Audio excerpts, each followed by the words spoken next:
Wanna be on top. Bueno, gente, vi el documental de America's Next Top Model en Netflix. Para que usted no lo tenga que ver, o sea, bueno, si lo quiere ver, véalo igual, pero yo le voy a contar todo lo que viene en el documental. Vamos a hablar en este episodio sobre la historia de este programa, la historia de America's Next Top Model, cómo Tyra Banks lleva desde sus experiencias personales y su carrera, una idea que tuvo a la realidad, la concreta y crea este programa que fue muy caótico, muy icónico, que inspiración para programas como RuPaul's Drag Race y que también tuvo sus momentos oscuros y que de hecho eso es lo que se está enfocando todo el mundo respecto al documental porque fue bien problemático el programa. Muchas de las participantes pasaron por momentos muy traumáticos, los participantes también porque hubieron temporadas con hombres. Como Tyra es una figura bien polémica en sí misma, o sea, como no está admitiendo errores para nada al respecto. Ella aparece en el documental. Como también ella como figura es bastante especial, como que siento que ella también está pasando ahora por una época rara.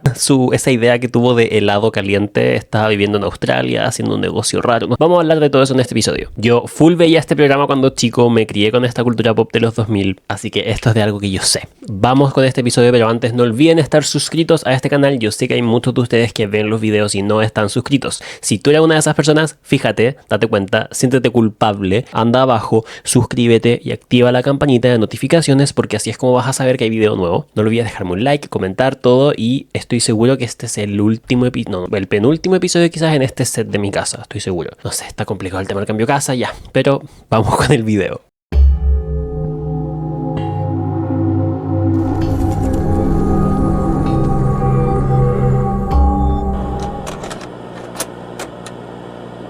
Para entender contexto, America's Next Top Model fue un reality show estadounidense donde básicamente varias concursantes, que es muy de la época de los 90 y los 2000, este concepto de reality como que busca a la siguiente estrella de algo, como el siguiente ídolo americano, como la siguiente superestrella del canto. Y en un momento, el 2002, nace como este programa que busca a la siguiente supermodelo. La supermodelo es un concepto muy noventero y es uno de esos conceptos que son como las influencers originales, porque el concepto del modelaje y trabajar de modelo ha existido hace mucho tiempo, obviamente, pero en los 90 explota como un tipo de celebridad específico y como un tipo de trabajo específico, como aparte de simplemente ser modelo, ser una supermodelo, es decir, como ser una modelo muy famosa en el mundo y hacer mucha plata a través de eso y ser rostro de muchas campañas y no solamente como la modelo de algo, sino como ser el rostro de algo y ser famosa por ser modelo. Naomi Campbell, Cindy Crawford, como esa onda. Entonces este programa busca como crear a la siguiente supermodelo estadounidense y el programa se basa en traer a estas concursantes. Todas las semanas se va una eliminada, tienen que pasar por distintos desafíos, viven juntas mientras se graba la temporada, etcétera. O sea, yo les digo, RuPaul's Drag Race, como el formato de la competencia, está súper inspirado en America's Next Top Model. Y tal como hicimos un episodio sobre The Biggest Loser, cuestión de peso, como que hay varios realities de competencia de los 2000 que son muy parte de la cultura pop con los que crecimos, que hoy en día se están viendo con los ojos de hoy y nos estamos dando cuenta de cosas tan funables y cancelables que pasaban y que nos hacían ver en la tele sin cuestionarnos. Entonces pasó eso con America's Next Top Model, como que en pandemia se empezó a hablar mucho de eso y ahora se creó un documental en Netflix al respecto y todas las personas involucradas en la creación del programa, incluida la Tyra, hablan. El tema es que este programa no era solamente conducido por Tyra Banks, sino que ella, que se volvió rápidamente una empresaria, ella siempre quiso crear cosas, aparte de simplemente ser como una supermodelo, ella quería crear cosas. No que ser supermodelo sea algo simple, pero digo, ella de estas celebridades que quería como crear cosas y tener control y tener su propio imperio, entonces ella creó el programa y la idea es de ella. Entonces, antes de que hablemos bien de America's Next Top Model, ¿por qué no vamos un poco hacia atrás y hablemos de Tyra Banks?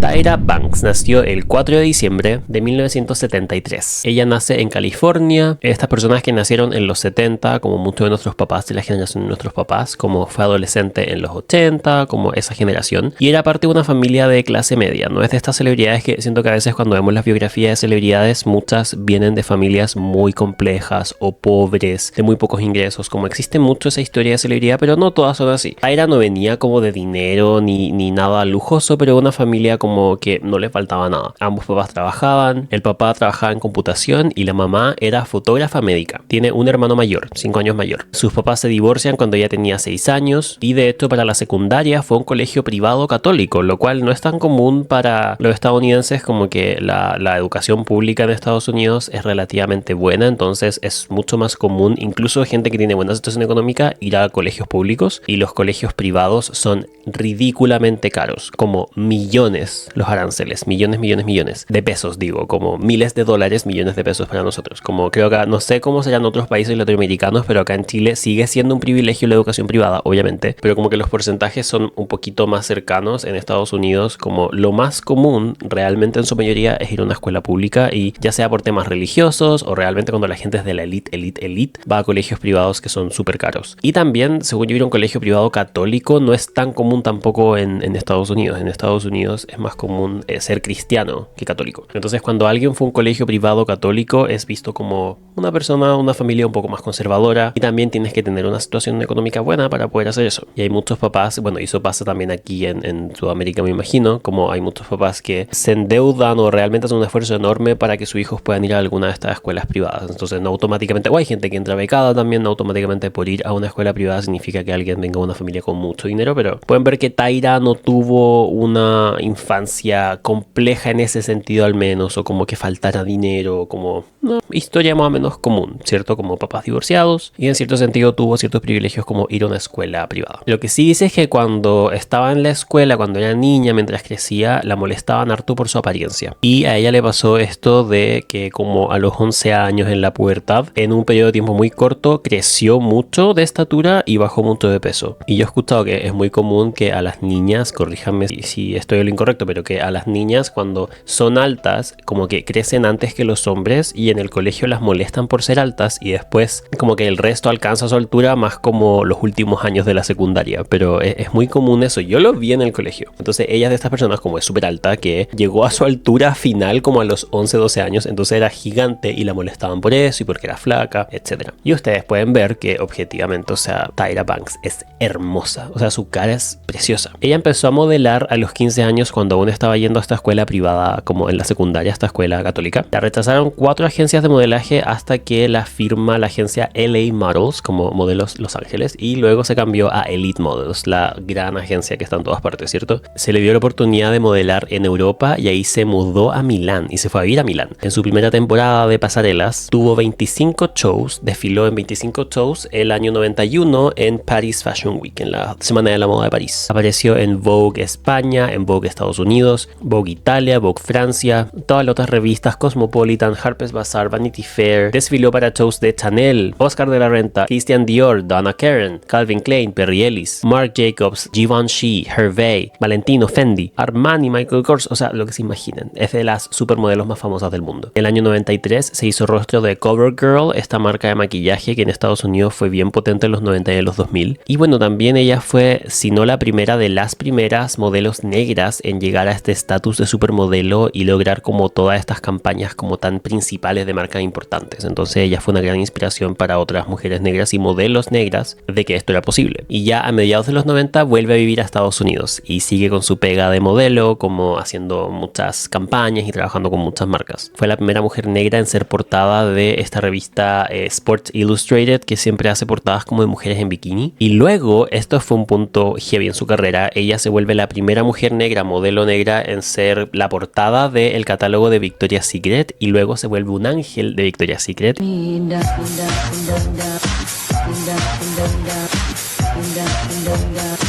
O sea, Tyra Banks debe ser, si no es la de las ángeles de Victoria's Secret más famosas. Ella fue parte de toda esta era de Victoria's Secret que pegó mucho, y los shows y todo eso, ¿cierto? Bueno, la Tyra se hizo muy famosa y también empezó a aparecer incluso como en programas de televisión. Aparecía mucho en El Príncipe de Bel-Air. No sé si alguno de ustedes veía ese programa icónico, pero salió mucho en esa sitcom.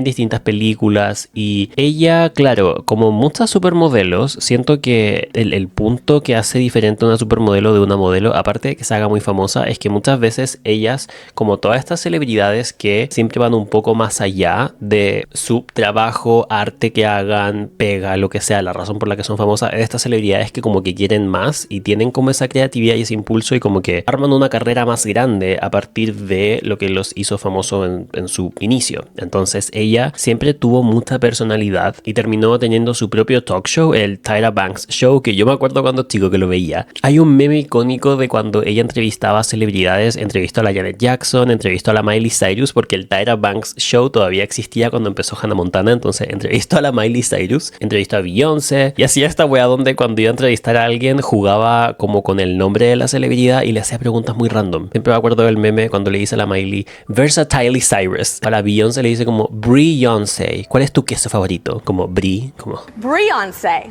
What's your favorite type of cheese? Y yo me acuerdo cuando veía el programa, el Tyra Banks Show, cuando era chico en el cable, yo como que la encontraba como normal, muy entretenida, me encantaba el programa y había un programa de comedia en el E! Entertainment que se llamaba The Soup, la sopa, con este actor comediante que de hecho sale en la nueva película Scream, lo reconocí el otro día cuando lo fui a ver, y este comediante como que siempre se reía de cosas de cultura pop y siempre se burlaba del Tyra Banks Show, siempre me acuerdo de eso, como que se burlaba de que la Tyra estaba loca, siempre decía eso, como, y esto pleno años 2000 cuando estaba el show y la Tyra estaba como en su peak. Y siempre se reían de eso los comediantes, como que la Tyra estaba un poco loca y era rara. Era muy entretenida, pero estaba un poco loca. Y yo no entendía, como que a mí me pasaba que como yo me crié en la tele viendo como estas cosas de cultura pop y a todas estas gallas, yo pensaba que como ellas actuaban era normal. Bueno, hoy en día podemos ver que en su Tyra Banks Show creó segmentos como por ejemplo quería hacer un episodio para crear conciencia sobre el problema de la gente que vive en la calle y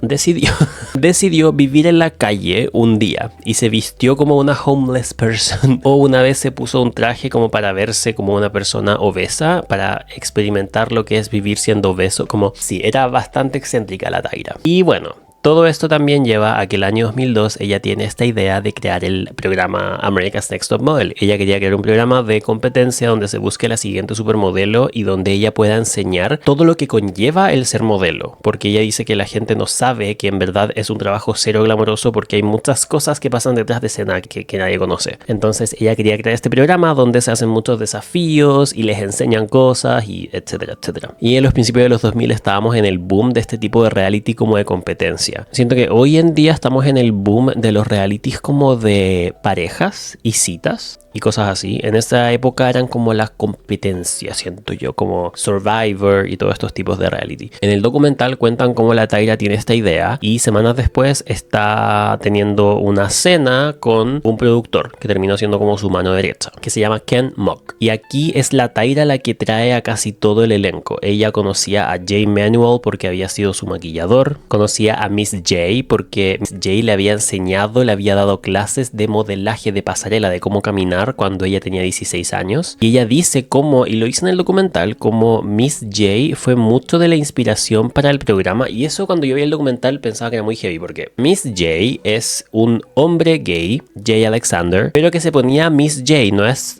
trans, sino que es un hombre gay pero que se ponía este apodo de Miss J como señorita J en vez de señor J y siempre fue abiertamente súper femenino. Lo cual para la época era súper como disruptivo, usaba tacos y yo recuerdo que fue de las primeras figuras como así de gay que vi en la tele cuando era chico, fue una de mis primeras referencias. Recordemos que America's Next Top Model existe antes que RuPaul's Drag Race y obviamente cuidando el hecho de que RuPaul's Drag Race es una creación completamente queer y la base del programa es una cosa completamente distinta, pero diciendo cuando les digo que RuPaul's Drag Race está inspirado en America's Next Top Model es porque literalmente el formato lo está como de competencia, pero RuPaul's Drag Race tiene su base como de qué significa el programa en algo completamente distinto, pero digo como la Miss J fue de las primeras figuras así en la cultura pop y la misma Tyra cuenta en el documental que cuando empezaron a hacer los pitch, como tratar de venderle el programa a distintos canales de televisión, ella en su mente dijo que necesito como, bueno, de verdad vender el programa, voy a actuar como Miss J y empezó a hablar como Miss J y empezó a hacer, y en el documental lo explica como todo esto de como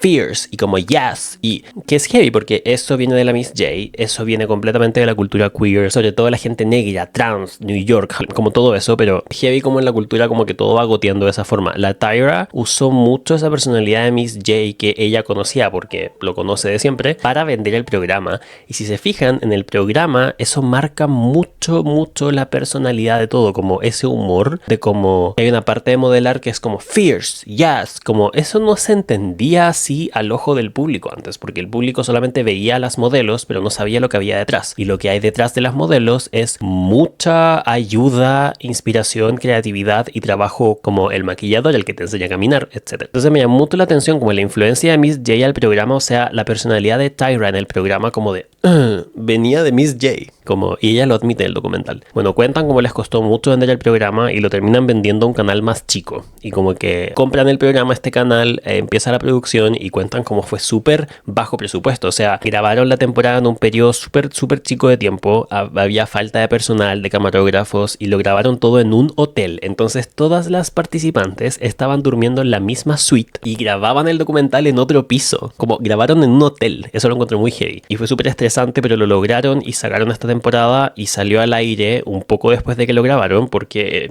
estos reality estadounidenses y estas producciones como que las graban primero, luego se edita y luego sale al aire, como no va saliendo mientras se hace. Supermodel Tyra Banks brings you the series premiere of America's Next Top Model. 10 women, 8 weeks. Winner takes all. Y se hizo un hitazo, o sea, se hizo muy conocido el programa y todos sabemos después, los que conocemos el programa, que hay como 20.000 temporadas, que hay muchas versiones de otras partes del mundo, hay como franquicias y se volvió un éxito. El tema es que los desafíos que se hacían en el programa, los makeovers, las cosas que se decían, estamos hablando de una época distinta, fue hace 20 años, pero era bien complejo.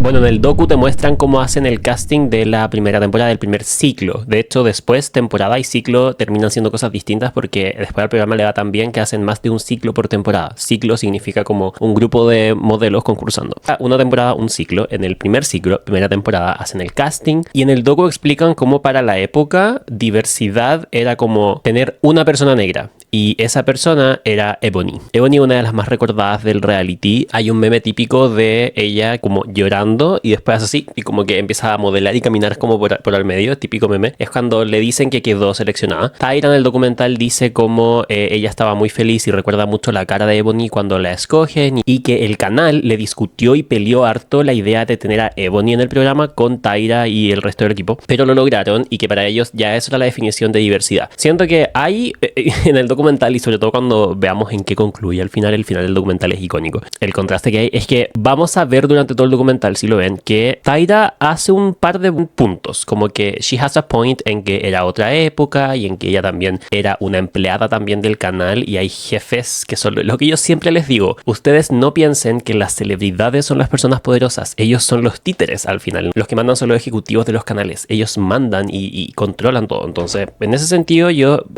entiendo algunos puntos, como si fueras a criticar a Tyra porque solamente hay una chica negra en la primera temporada, creo que sería injusto, como que no es su culpa. Ahora, la Tyra tiene un gran problema con admitir sus errores también, y eso lo vemos durante todo el programa, y yo creo que tiene un poco que ver con lo que les hablaba en la sección anterior, que con el tiempo uno se da cuenta que la Tyra mentalmente es como she's a lot. Como que yo siento que es un poco de Lulu. De hecho, se mueren con qué termina el documental, pero vamos a llegar a eso, filo. Entonces ya, está la primera temporada, está Ebony. Ebony aparte era lesbiana y abiertamente lesbiana y cuenta de su polola. Y eso en ese tiempo era como, para los ejecutivos de televisión. Y de hecho, piensen, esto es el 2002, gente, 2002. O sea, mi pololo nació en el 2002. Yo tenía 7 años en el 2002. Lo de las Torres Gemelas había sido el año anterior. Como, esto fue harto tiempo. Cuando ella cuenta que es lesbiana, hay algunas otras concursantes que son de la misma edad que ella, como 19 años, 20 años, que dicen que están incómodas ahora con ella ahí, que están en contra de eso, como eran otros tiempos. También muestran cómo termina haciéndose este panel de jueces, ¿cierto? Que parte siendo con los dos Jay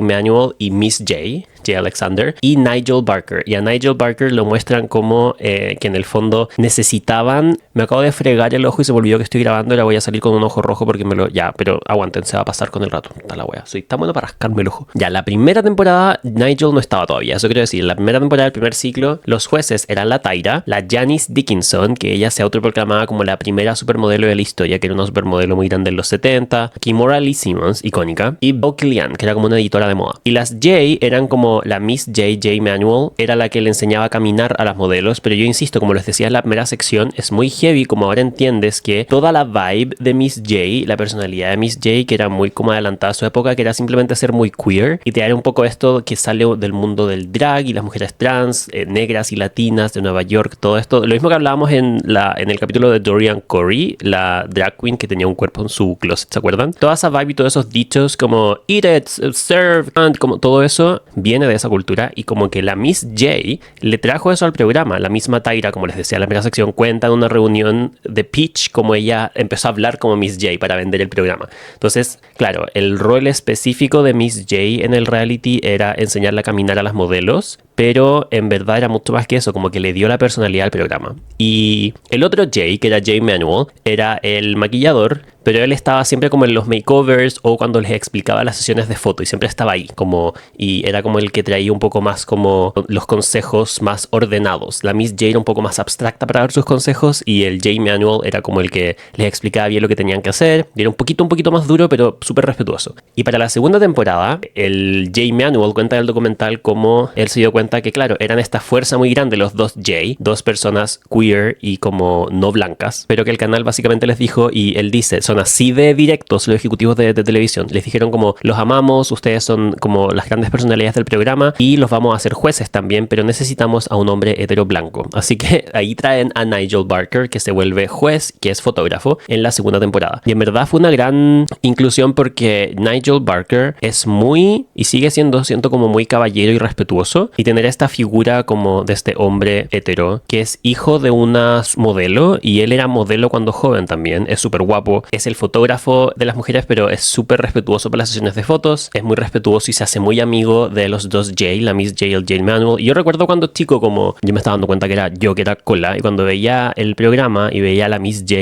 ser tan queer y al Jay Manuel, y que el Nigel era un hombre hetero en el programa que era muy respetuoso con ellos dos, como que me hacía sentir muy safe. Entonces él fue una gran como inclusión al programa, y de hecho en el documental salen los tres en un momento y todavía se tienen mucho cariño. Y la Miss J tuvo problemas de salud hace poco, lo vamos a contar en la siguiente sección, pero los dos fueron a verlo al hospital, el Nigel y el Jay Manuel. Recuerden, son dos J, ¿cierto? La Miss J y el Jay Manuel. Y yo me acuerdo cuando chico sigo teniendo un crush, encuentro tan mino a Jay Manuel, el maquillador. Me acuerdo cuando chico pensaba eso cada vez que lo veía, como fue uno de mis primeros crush, es muy lindo. La Janice Dickinson ella era obviamente, ustedes se fijan que en todos los programas de competencia como que está súper determinado qué personajes hay en el jurado, ¿cierto? Siempre tiene que haber como una persona que es más como brígida para dar sus opiniones, y esta era la Janice Dickinson. Ella era esta ex supermodelo que había tenido muchos problemas como con el alcohol y las drogas, y era súper chistosa pero súper como brutal para dar sus opiniones. Entonces ella decía que estaban gordas algunas modelos en la foto, y decía como, está gorda, tiene que bajar de peso, o decía cosas como, en esa foto pareciera que tuviera un pene, como, ¿qué le pasa? Así,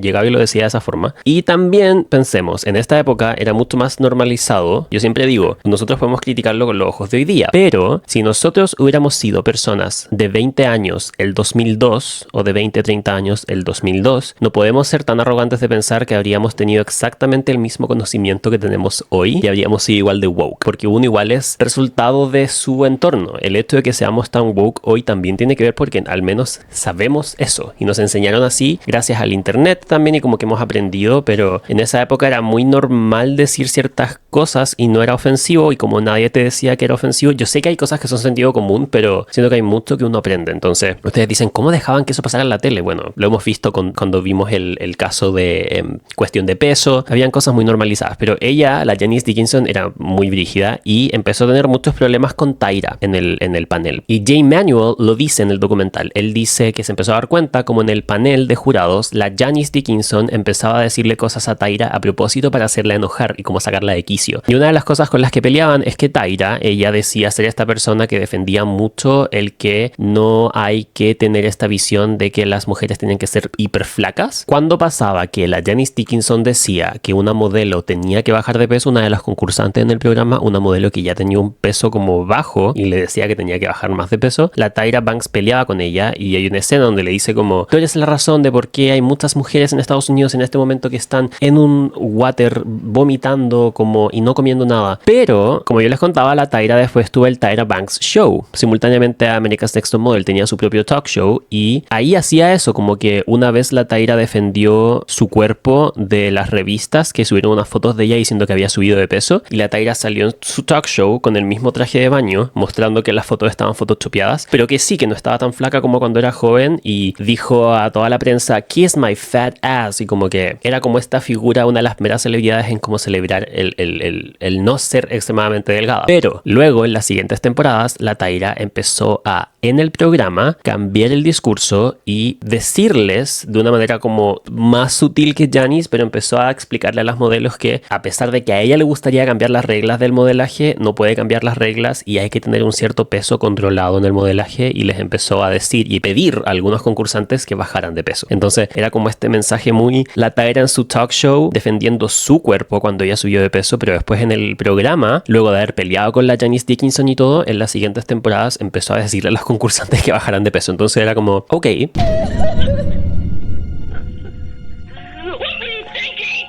Bueno, para la temporada 2, uno de los casos más controversiales que muestra el documental es el caso de la concursante Shandy. Shandy entra en el ciclo 2 y Shandy era una chica de 18, 19 años que nunca había pensado en ser modelo. Era totalmente una vibe muy distinta. Vivía como en el sur de Estados Unidos, trabajaba en un supermercado, en Walgreens. Tenía un pololo que era su pololo como desde el colegio, y en algún momento dice que el pololo le dijo como, creo que tú podrías ser modelo, porque ella no tenía para nada como esa vibe como de ser alguien que le gusta tomarse fotos, se le gustara la moda, pero como que era muy linda, era súper delgada, y como que el pololo le dio la idea después de que vieron como un anuncio del programa. En esta parte me reí demasiado cuando la Shandy dice como, y bueno, una vez vimos el comercial donde la Tyra estaba llamando a que audicionaran para la segunda temporada, y el comercial me hace entender dos cosas. El comercial, uno, me acuerda demasiado de mi amiga la Dani, porque la Tyra inventó esa cara del, primero que todo, el Smice, y dos, me hace entender cómo es que en verdad, sobre todo en las primeras temporadas de RuPaul's Drag Race, efectivamente eran como una parodia de America's Next Top Model, porque hasta las pelucas son iguales. La Tyra con ese pelo loquísimo como medio... Bueno, y Shandy va al casting y dice que lo hizo algo así como muy random, que como voy a hacer algo loco, y quedó. Y Shandy es una de las concursantes. Entonces está como... En los realities yo siempre les explico que es un programa, es una producción. Entonces los productores de los realities, su trabajo es, a medida que van grabando las cosas como un documental y van grabando todo lo que sucede, ya sea si es un programa de competencias o un docu-reality simplemente, los productores, al ir grabando lo que pasa durante las grabaciones, tienen que ir creando como historias y personajes con las cosas que pasan. Y a Shandy la empiezan a mostrar, y se da mucho para eso, como esta chica muy inocente que no tenía pensado ser modelo, que es preciosa y como que la pueden transformar, como la historia como Patito Feo, ¿cierto? Y empieza a sacar algunas sesiones de fotos. Recuerden que cada semana, cada desafío es una sesión de fotos donde le iba muy bien y las fotos salían muy lindas, pero ella cuenta que a ella le gustó el programa y le importaba la competencia y estaba como enfocada en como ganar todo, hasta que hacen un viaje. Hacen un viaje a Milán.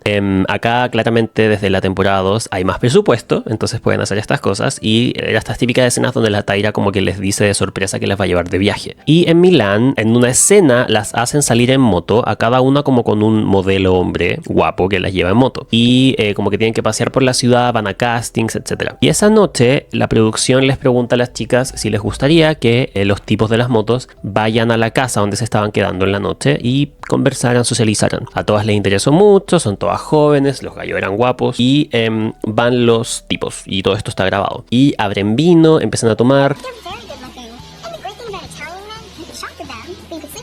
Ahora que recuerdo, Shandy creo que tenía 21 años recién cumplidos. Obviamente en Europa, lo voy a googlear, en Europa la edad legal para beber no es 21 años como en Estados Unidos, depende del país. Sí, 21. Tenía 21 años la Shandy, así que también tenía como edad legal para tomar en Estados Unidos. Pero piensen, una persona estadounidense de 21 años, si es que no tomó ilegalmente antes nomás, está recién en la edad de tomar. No sé, yo a los 21 años ya llevaba mucho tiempo. Yo empecé a tomar como a los 15 años. Ya no tomo, pero yo tomo. Aquí los latinos, los chilenos somos... Sí, ¿cierto? Está mal, no lo hagan. Pero como entiendo que esta chica, que era muy inocente, no era como alguien sociable, carretera, de un pueblo pequeño en Estados Unidos, tenía 21 años, literalmente había empezado recién a hacer esas cosas. Entonces la Shandy tomó vino, y ella dice que se acuerda que se meten a un jacuzzi juntos todos, con algunas chicas y algunos de los chicos, y que luego empieza como a perder un poco como que apagó tele del copete, y que luego se acuerda de estar como agarrando, dándose un beso con el modelo en el jacuzzi.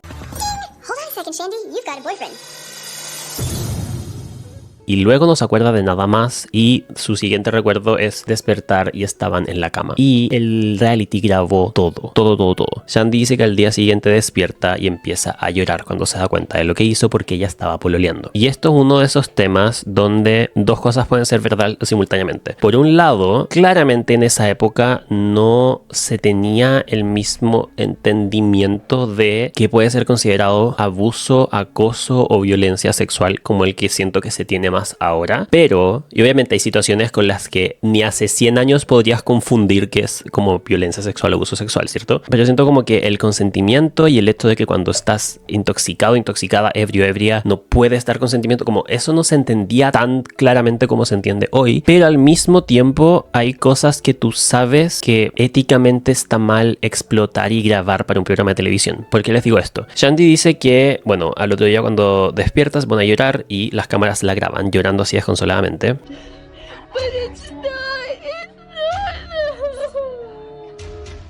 Y ella aquí como que ya no está deprimidísima, como no puede creer que le fue infiel a su pololo. No es el tipo de persona que ella es, se embriagó, ella no tenía resistencia al alcohol y por eso terminó haciendo lo que hizo. ¿Eso significa que el tipo la obligó a hacer algo? No, pero no porque alguien la haya obligado con violencia a hacer algo significa que no es como acoso, abuso o violencia sexual, porque una persona, aparte así de delgada, que no está acostumbrada a beber alcohol, si ella dice que no se acuerda de nada y que recuerda despertar en la cama, entonces claramente se veía en un estado en el que todos entendemos que uno no puede como dejar a alguien. Si uno puede ayudar a una persona que está en ese estado a no tomar ciertas decisiones como tener sexo, por ejemplo, o sobre todo tener sexo si está en una relación y tú la ves en un estado así, ya sea si eres los productores, si eres el mismo tipo que quizás él igual estaba tomando, pero se tiene que haber dado cuenta que ella estaba como muy ebria, lo detienes o no lo dejas pasar. Entonces creo que hay gente que entiende que solamente el abuso sexual es como alguien con un cuchillo obligándote y como no tiene que ser así. Claro, si hubiera sido así, se habría detenido, pero igual ella estaba muy ebria, como eso no puedes dar consentimiento en ese estado, es complejo. Entonces todo es grabado, Shandy está deprimida todo el día y después Tyra las lleva como a comer en la noche y la Shandy está así pero mal y Tyra empieza a hablar de la infidelidad y le empieza a hablar a todas las chicas de la infidelidad y luego de repente mira a la Shandy en cámara como grabado para el programa y le dice como me dijeron que algo pasó anoche y la Shandy está así como en shock y explotan la historia para el programa y de hecho todo ese episodio se trata sobre cómo Shandy le es infiel al pololo. Luego llegan a la casa donde se están quedando y graban cómo Shandy llama por teléfono a su novio para contarle lo que hizo. El tipo empieza a gritar, se pone a llorar, dice que no puede creer lo que hizo, le dice como you're so fucking bitch, la insulta y ella llora desconsoladamente, él llora en el teléfono. This is the worst puzzle thing I could do.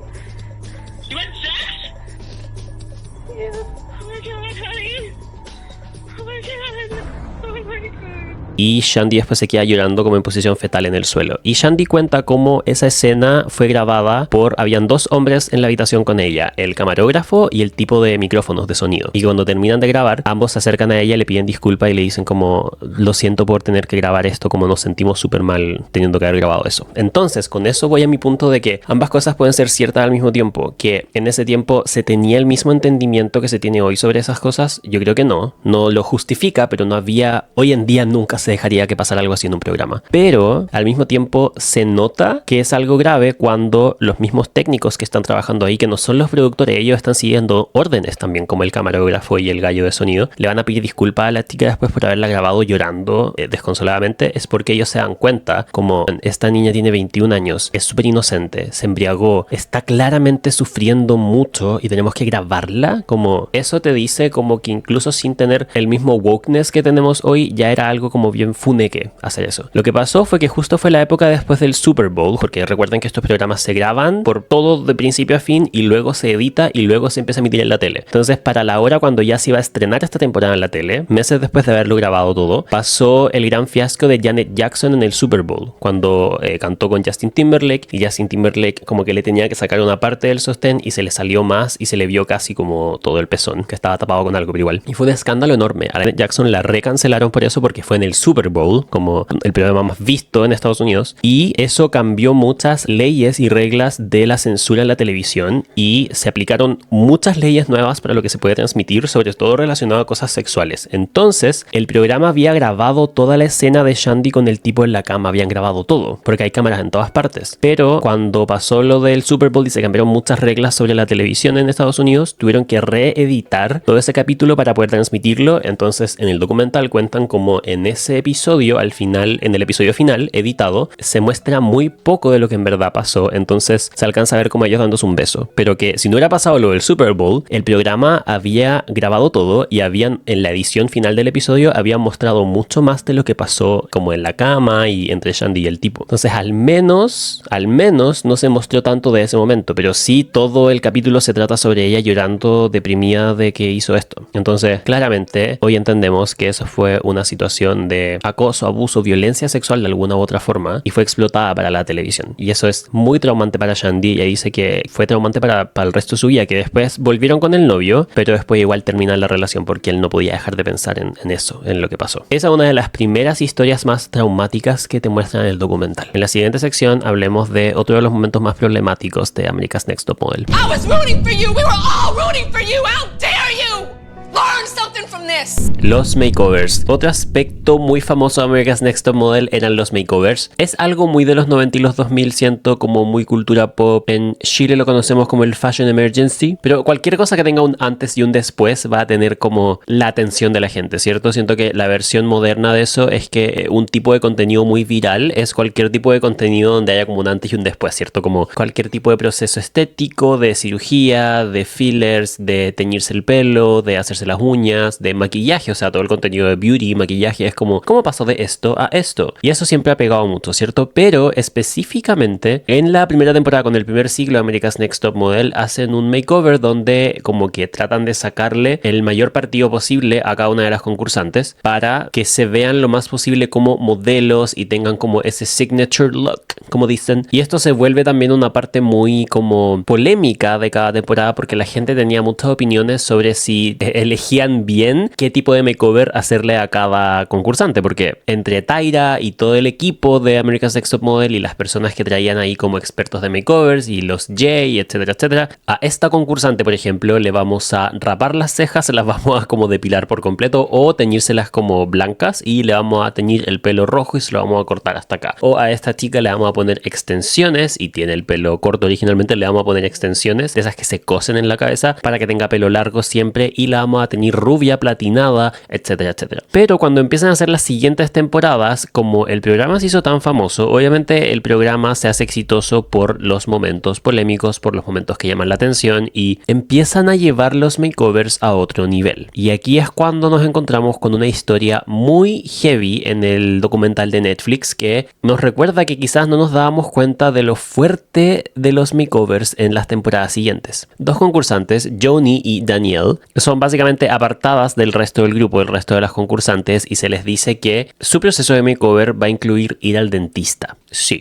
al dentista. Hay una escena que muestra el documental acá cuando les dicen a estas dos chicas y Joni empieza a llorar porque, y ella dice en ese momento, son todas de 19, 20 años, pero en ese momento dice en el programa, en America's Next Top Model, estoy llorando porque este es realmente mi sueño, siempre he tenido como los dientes chuecos y nunca he tenido el dinero para poder como usar frenillos o arreglarlos. Ella está como llorando, se supone, de felicidad. Y la otra chica, Danielle, que es la que habla en el documental sobre esto, en ese momento dice como que le asegura a todos como son happy tears, está llorando de felicidad, no se preocupen. Pero ella, Danielle, la otra chica que viene al dentista, ella la llevan porque tiene un espacio entre los dos dientes de adelante. Lo más heavy de esto y lo más controversial de todo esto es que ella se niega a cerrar su gap, como se dice, como que básicamente le tapen, no sé si como con carillas o resina, no sé, pero le tapen y le rellenen ese espacio grande que tiene entre los dos dientes de adelante. Ella no quiere. Ella dice que es como su signature look, que eso la hace sentir y verse diferente, que a ella le gusta tener el diente así, los dientes. Y todos sabemos que hay muchas personas famosas como Madonna que tienen los dientes así, ¿cierto? Como es como en verdad el signature look de muchas personas.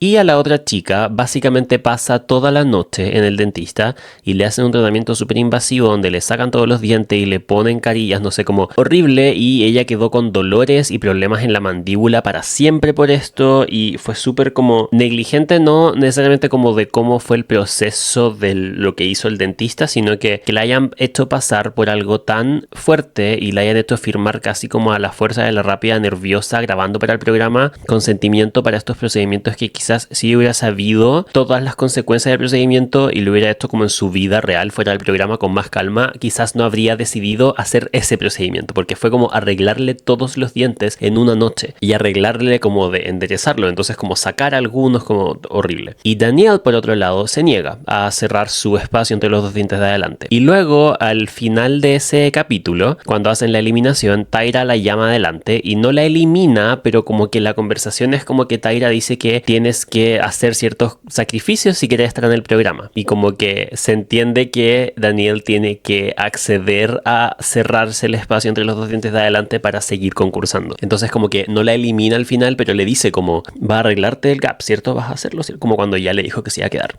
Entonces Danielle termina haciendo esto del diente y se cierra el espacio entre los dientes con el dentista, y lo más heavy es que una temporada después o un par de temporadas después hay una concursante que tiene un espacio entre los dos dientes de adelante y todo el programa, Tyra, los jueces, todo le celebran que tiene ese espacio entre los dientes. O sea, imagínense cómo se sentía Danielle viendo las siguientes temporadas de America's Next Top Model donde le celebraban a una modelo tener ese espacio entre los dientes. Entonces, como lo que hablábamos en la sección anterior, Tyra, por ejemplo, hablaba de ser body positive y como ayudar a como combatir esta cultura de los desórdenes alimenticios, pero después igual les decía a las chicas que bajaran de peso en el programa. Entonces era como súper inconsecuente en términos de como los valores del programa, y es porque al final, como es un reality y es de competencia y es polémico, sobre todo en los 2000, como que yo siempre les recuerdo, en los realities ellos tienen que hacer un storytelling, tienen que armar una historia en cada episodio, literalmente a cada episodio le ponen nombre y tienen como que seguir una línea, lo editan para que se entienda de cierta forma. Entonces siento que sobre todo también porque Tyra, que se supone que es la cara del programa, es la productora ejecutiva del programa, ella es tan poco consecuente con sus cosas que dice, sus opiniones, sus valores, como que el programa en sí es tan comercial y como que está buscando solamente que le vaya bien en ratings, como que es un programa sin como una estructura valórica, y uno diría como ya, es un reality. Pero hay programas donde siento que cuando el animador o la animadora o los creadores del programa tienen como algún tipo de como decencia, hay cosas que no pasan, y siento que en este caso este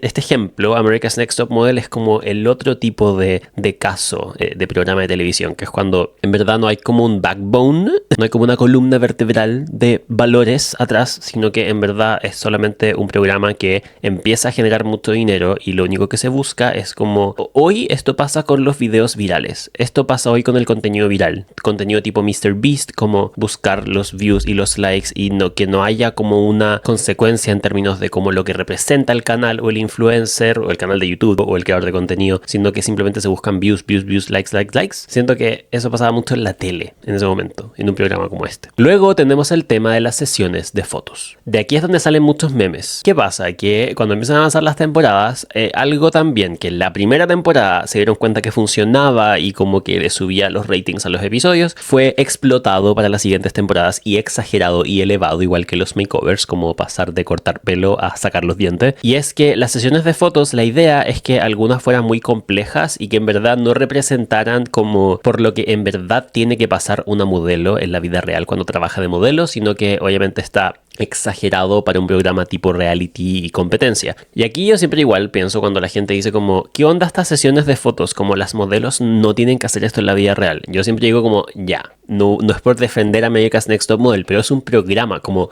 es un reality loquísimo que no tiene como propósito preparar modelos. Si tú quieres hacer eso, no sé, existen agencias de modelos. Es un reality, es para entretener. Entonces el concepto del programa es como literalmente así cuando ustedes ven estos realities chilenos como que son como de de parejas o cosas así, pero igual lo hacen hacer estas competencias físicas porque es como parte de los formatos de los reality y tú decís como, ¿por qué están haciendo esta competencia física que no tiene nada que ver como con la premisa romántica del programa? Bueno, los realities tienen como muchas veces eso, ¿no? Entonces, America's Next Top Model en verdad era más, yo insisto, es más que nada un programa de entretención más que como un programa de modelaje. El problema es que a esas pobres concursantes, niñas de 19, 20, 21 años, al final las engañaban haciéndolas pensar que en verdad iban a ser modelos y que ellas querían ser modelos. Entonces cuando después ves que tienen que hacer estos desafíos tan locos y sesiones de fotos tan raras, te das cuenta como las tienen para el hueveo aquí, como que esto es un programa como de entretención y de morbo, no un programa de modelaje. El tema es que en las primeras temporadas estas sesiones de fotos locas eran como, y esto también es parodiado en RuPaul's Drag Race, como en esas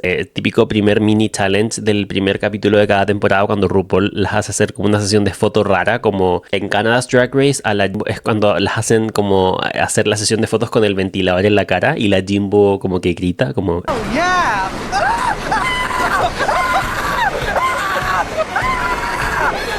es una parodia de esto mismo en America's Next Top Model. En las primeras temporadas era algo un poco más piola, pero luego se empezó a elevar el morbo y llegamos a sesiones de fotos como una sesión de foto inspirada en el True Crime, donde literalmente cada modelo está representando un asesinato o una escena del crimen. Entonces literalmente tienen a una modelo ahí, le ponen como maquillaje, efectos especiales, que se ve súper elevado igual. Entonces se ve súper real, como de un disparo en la cara o literalmente como órganos saliéndose del cuerpo y las hacen actuar estas escenas del crimen. Y hay una chica que su mamá fue víctima de como violencia porque le llegó un disparo en la cabeza y quedó parapléjica por esto. Ya a esa modelo le hicieron como recrear una escena de disparo en la cabeza. No le dicen que es como por su mamá, pero ella dice, como yo en el proceso de casting conté esta historia y la conté en el programa. Entonces fue como, porque a mí me tocó la sesión de fotos del disparo en la cabeza. Y de aquí sale un poco este meme de como tú le cuentas a Taira un trauma y Taira te hace una sesión de fotos en base al trauma.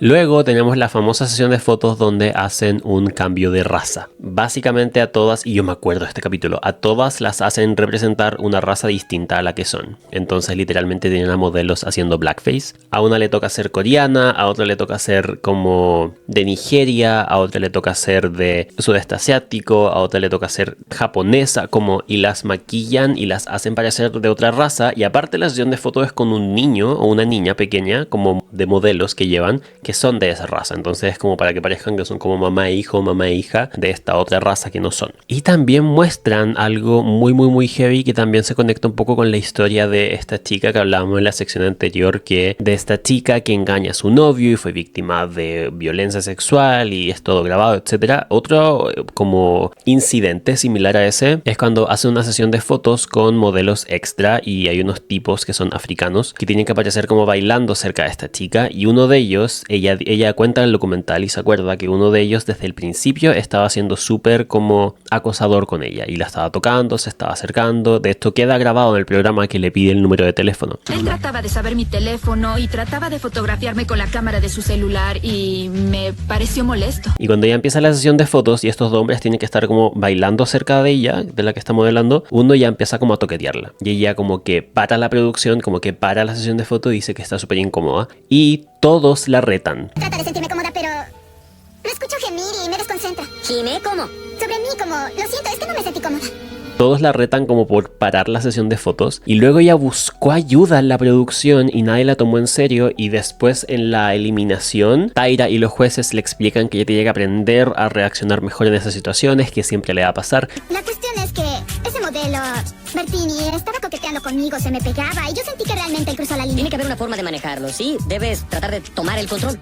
Como que nadie la toma en serio. Y esto es muy heavy también de ver porque yo siempre trato de ser como trato de ser justo con analizar cosas que pasaron en otra época. No significa que estén bien, pero yo siempre digo como, ok, entiendo que en esta época este humor era más aceptado, etcétera, etcétera. Pero con esto me pasa que, ok, tenemos a literalmente un fotógrafo, un maquillador, director, un asistente, todos puros hombres, todos mayores de 30, 40 años. La concursante de este programa tiene, no sé cuántos años habrá tenido, pero sí o sí estaba en sus como primeros años de los 20 o 19, 20, 21, no sé, es chica. Ella siente que está siendo acosada por uno de los bailarines, uno de los modelos. Ella trata de llamar atención a esto y detiene la sesión de fotos y pide ayuda. Incluso estamos hablando de los 2000, estoy seguro que en otro tipo de programa, pero ni siquiera otro tipo de industria o contexto, otro programa de televisión donde la premisa no fuera como torturar a estas pobres niñas, ¿sí la habrían tomado en serio? Efectivamente, en televisión en esa época no. Hoy eso no podría pasar porque hoy en día, post el movimiento Me Too y como el concepto de la funa, en verdad algo muy bueno que ha logrado eso es que en televisión, como es una industria como que genera tanta plata, está todo pero muy delimitado, sobre todo la tele gringa, como en las producciones gringas de televisión y de cine, la cantidad de reglas que hay, o sea, no sé si han escuchado que en las películas ahora y en las series cuando graban escenas sexuales, tiene que haber un intimate coordinator, coordinador de intimidad, le dicen, no sé si, por ejemplo, acá en Chile existe esto como en las producciones, pero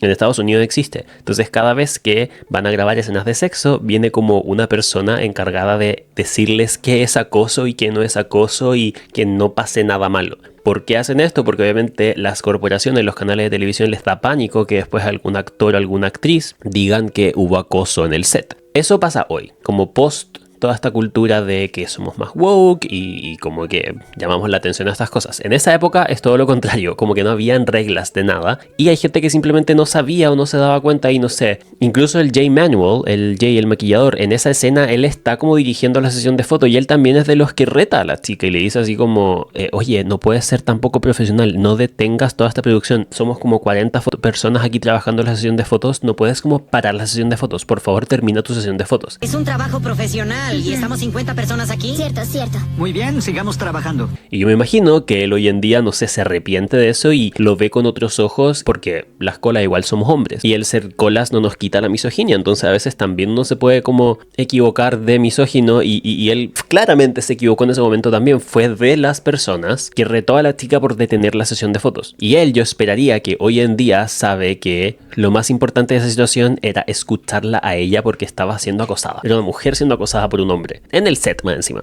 Entonces mi punto con esto es que yo a veces trato de ser justo con eran tiempos distintos, pero esto no puedo entender como nadie, ninguna de las mujeres incluso también como que trabajaban en el programa hayan podido decir como, oye, esta chica nos está como acusando que hubo acoso en la sesión de fotos, como podemos hacerla sentir, como saquemos al modelo por último, como, pero nadie hizo eso y me llama mucho la atención. Ella estaba de hecho llorando diciendo eso en el momento. Y son chicas, eso es lo que me pasa también, como que claramente hay un tema de asimetría y no sé. Bueno, aquí también es cuando sale en la sesión de fotos de cuando van pasando por la pasarela y vienen como estos discos gigantes y tienen que esquivarlos. Una sesión de fotos donde son sirenas, pero literalmente tienen como peces encima. Una sesión de fotos donde los hacen llorar, las hacen llorar a todas. Una sesión de fotos sobre la drogadicción. Hay una también como heavy. Bueno, y aquí llegamos al momento más famoso probablemente y más memeado de America's Next Top Model, que es el Be Quiet, Tiffany, we were all rooting for you. I was rooting for you. We were all rooting for you. How dare you? I had to do to get from where I was. Bueno, esta chica, y esto la Taira cuenta esta historia en el documental. Me da risa porque en el documental dejan a veces como... Ustedes saben que los documentales cuando ven a las personas hablando como en la cámara están respondiendo preguntas, ¿cierto? Pero generalmente las preguntas de los productores las cortan porque los productores le hablan a las personas de los documentales como para que ellos respondan de una forma en la que sirva como para narrar, ¿cierto? Como que no, los productores no tienen micrófono, los que están atrás de cámara. Pero hay veces los documentales donde dejan un poco el audio de la pregunta para como demostrar cómo fue el momento de preguntarle. Entonces, si no me están siguiendo, les explico. Acá en el documental dejan el sonido de la pregunta de la productora a Taira, que dice: Taira, ¿hay algún momento que haya sido como el más difícil para ti que recuerdes que te venga a la mente? Y Taira como que se queda pensando como... Y después la productora dice como el momento de Tiffany quizás, el de We Were All Rooting for You. Y Taira dice, sí, eso estaba llegando a mi mente y empieza a contar esa historia. Entonces hay mucha gente en los comentarios que decía, Taira no estaba pensando, ¿no? Como la productora como que la salvó con eso porque Tyra ni siquiera se acordaba de eso, parece. Todo el mundo acusa, y yo estoy de acuerdo, a Tyra de ser bien chamullenta en este documental. Bueno, básicamente Tyra cuenta que Tiffany era una concursante que no llegó a la primera temporada porque era parte del proceso de casting, pero tuvo unos problemas en producción y la sacaron del programa, pero la mandaron como a reformarse para que pudiera ser parte de las siguientes temporadas porque les gustaba mucho ella. Y Tyra dice que ella como que se enamoró de Tiffany porque era una chica que venía de una vida muy difícil y que los errores que cometió, no sé en qué problemas habrá metido, que no la dejaron en la primera temporada al final, pero creo que se tuvo unas peleas, no sé. Tyra sentía que es porque viene de una vida muy difícil y que le tenía mucha fe y que quería mucho como ayudar a reformarla. Entonces la mandan como a clases de manejo de ira, todas estas cosas como detrás de escena para que ella pueda volver al programa en las siguientes temporadas. Entonces después vuelve y lo hace súper bien, es súper linda, es muy buena modelando y le va súper bien en el programa. Pero hay una parte de la temporada donde empieza de nuevo como a caer en esto de no creer en sí misma, sentirse insegura, autosabotearse y empieza como con los problemas de enojo, de ira y de como lo que Tyra dice que en el fondo es no creer en ti mismo, ¿cierto? Esto es tan RuPaul's Drag Race como, no sé si ustedes, pero hay unas temporadas de RuPaul donde pasa esto, como hay concursantes que empiezan a como autosabotearse y RuPaul ama el concepto del inner saboteur y como que son concursantes drags que empiezan a concursar sin ganas y dicen que no, que sienten que no pueden hacer nada bien y no reciben bien las críticas, como ya, es muy esa, como Tiffany le empieza a ir mal en las competencias y hay una competencia específica, un challenge, que es que tienen que leer de un teleprompter. Y yo creo que ella probablemente tenía una inseguridad específica con leer y como leer en voz alta. Entonces a hartas les costó mucho, pero a ella específicamente le costó mucho el challenge de leer del teleprompter. Y es muy heavy porque esta escena ha sido un meme por años. No podemos decir, todos los que estamos en internet hace años, no podemos decir que no hemos tomado súper en serio este momento siempre. Como que nos da pena Tiffany y que siempre hemos visto esta escena como con sensaciones negativas porque todos nos hemos reído de esta escena siempre. La hemos visto como un meme. Tenemos que admitir eso. No nos hagamos lo loco ahora con que esta escena nosotros siempre le hemos tomado como el peso a que estaban siendo súper malos con Tiffany. Como esta escena nos ha dado risa siempre, pero quizás porque no teníamos el contexto, no nos acordábamos o éramos muy chicos, pero después de ver el documental, hasta este meme queda arruinado porque ya deja de dar risa porque en verdad te das cuenta que también la pobre Tiffany lo pasó muy mal. Y es que bueno, Tiffany empieza a leer del teleprompter y obviamente el desafío es difícil. Esa es la idea, para que sea chistoso, para el programa. Entonces las palabras son como chartreuse, que es un color, magenta, que es otro color, magenta. Y ella no sabe como, no es que no sepa leer, sino que también en los teleprompters como va avanzando el texto que tienes que leer y si a ti te cuesta leer rápido y estás nervioso más encima con toda esta gente, te están grabando, como que le empieza a dar como dislexia. Entonces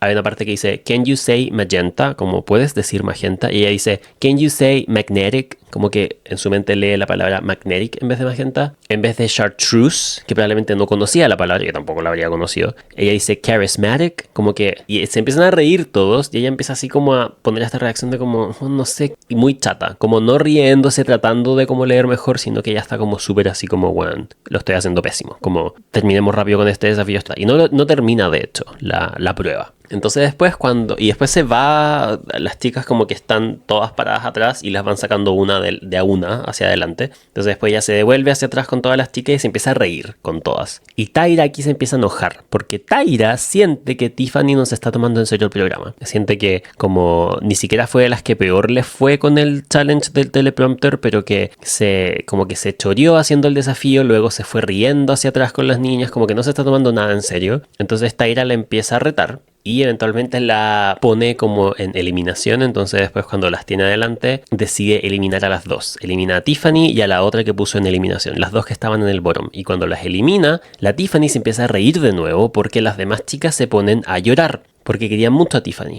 Y Tiffany le dice como, ay, no lloren, bueno, no lloren, como no tomándoselo en serio. Y Tyra aquí se enoja. Y le dice como, Tiffany, ven para acá. Y aquí es cuando empieza toda la escena. Y le dice como, bueno, no te estoy tomando nada en serio. ¿Tú crees que esto es un chiste? Y la empieza a retar. Pero Tyra pierde el control. A enojar. Y la Tiffany la está interrumpiendo. Y aquí es cuando Tyra le dice, be quiet. Y le grita y le dice que se calle. Y aquí empieza a gritar.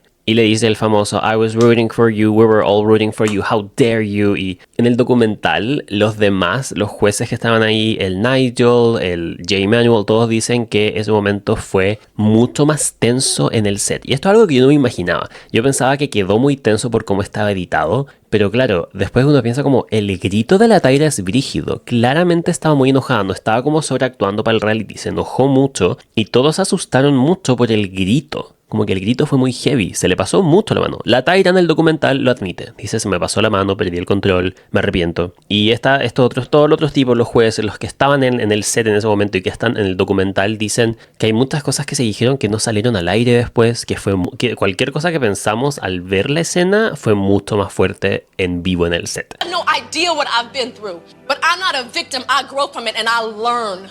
Tiffany no aparece en el documental, pero Tiffany ha hablado muchas veces sobre eso y siempre ha dicho que ella nunca sintió que Tyra la quería, que ella en verdad solamente la quería humillar en ese momento. Bueno, America's Next Top Model empieza a avanzar, avanza sus temporadas, le va súper bien, pero como todas las cosas llega a su peak y empieza a bajar, ¿cierto? Entonces Tyra Banks cuenta en el documental cómo la contactan del canal y le dicen como, oye, le está yendo bien, pero ya está empezando a bajar y tú sabes que aquí no hay vacas sagradas, así que... Y básicamente Tyra dice que del canal le piden despedir a Jay Manuel, Miss J y a Nigel.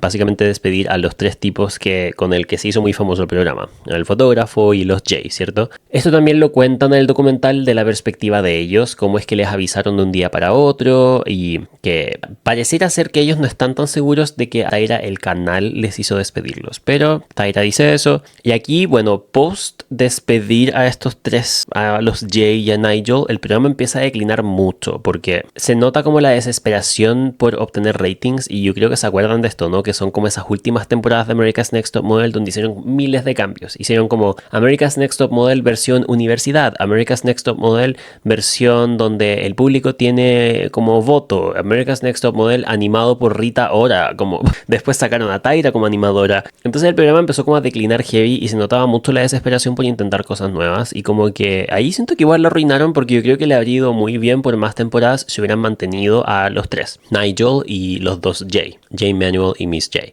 Y aquí en el documental también cuentan un poco como Tyra nunca más habló con ninguno de los tres. Jay Manuel, el maquillador, era súper amigo de Tyra y él dice que él quiso salirse del programa un poco antes de las temporadas donde finalmente lo despiden, que él quiso salirse porque le cargó la dirección que estaba tomando el programa y estas sesiones de fotos raras y que era tan abusivo con las concursantes, entonces intentó salirse del programa y Tyra le respondió en un correo, estoy muy decepcionada, y nunca más habló con él hasta que finalmente el canal lo convence de hacer una temporada más y esto es muy heavy, vuelven a grabar y Jay intentaba hablar con Tyra y Tyra no le contestaba, entonces Jay había hablado por última vez con Tyra cuando él le dijo que quería dejar el programa y ella le respondió simplemente un correo que decía estoy muy decepcionada y nunca más hablaron por meses hasta que convencen a Jay de hacer una temporada más, graban la temporada. Están en el primer día de grabación, están sentados en el set, está Tyra al lado de Jay y Jay dice estaba demasiado nervioso porque no habíamos hablado nada hasta ese momento. Tyra no me dirigía la palabra